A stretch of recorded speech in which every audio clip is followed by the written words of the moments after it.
আজিয়ের recipe হল যে আন্ডা মশলা।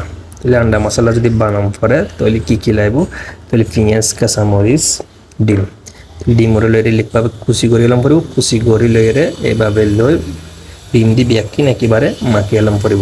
তাহলে আমরা দুটো ডিম লই একখানা করে লবণ দি বিয়াকিন ভালো করে মাখি লইরে চুলত বয়াই দিই, বয়াই দিয়ে তেলত ফেরাই তেল দিয়ে ডিম সারে দিই। ডিম সারে দেওয়ার পরে এভাবে ডাকিয়ে দিই।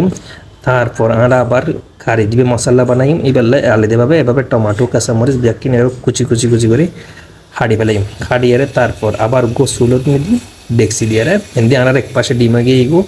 আচ্ছা ঠিক আছে, এমনি আনার ডেকসি দিয়ে তাহলে ডিমের মশলা জিবে বানাই এবেলাই রেডি করে ফেলার। তাহলে তেল দিয়ে গিয়ে পেঁয়াজ দিয়ে গিয়ে তারপরে এখন নাড়াচাড়া করতে করতে করতে করতে কেন করে লালে তোর কাঁচামরিচ টমাটো দিয়ে আবার লাড়াচাড়া করছি। লাড়াচাড়া করার পরে এখন আই যাইব একখানা করে মরিচের গুঁড়া, একখানা করে হলুদের গুঁড়া এনে তারপরে না ডিম রেডি হয়ে গিয়ে এবার এলে করে 4 পিস করে ফেলে হাঁড়িয়ারে।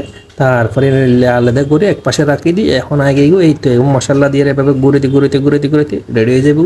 তারপরে একখানা করে লাড়ানোর পর একখানা করে পানি দিই, আবার গুঁড়োই এখানে লাড়াচাড়া গুঁড়ি। এইভাবে কি আর মশলা জুবে খাড়ি বানাই ইভেন মেয়েদের এইভাবে দিই নাড়াচাড়া করি এইভাবে ডাকি দিয়ে আনার পর একখানা পরে এই দেখি জয় গিয়ে তার ধনিয়া পাতা সিঁড়ি এইভাবে লই আবার আস্তে আস্তে করে মজা করে মাকে খাইও। সেই রকম টেস্ট হই ওনারা এখন ঘর ট্রাই করিবেন।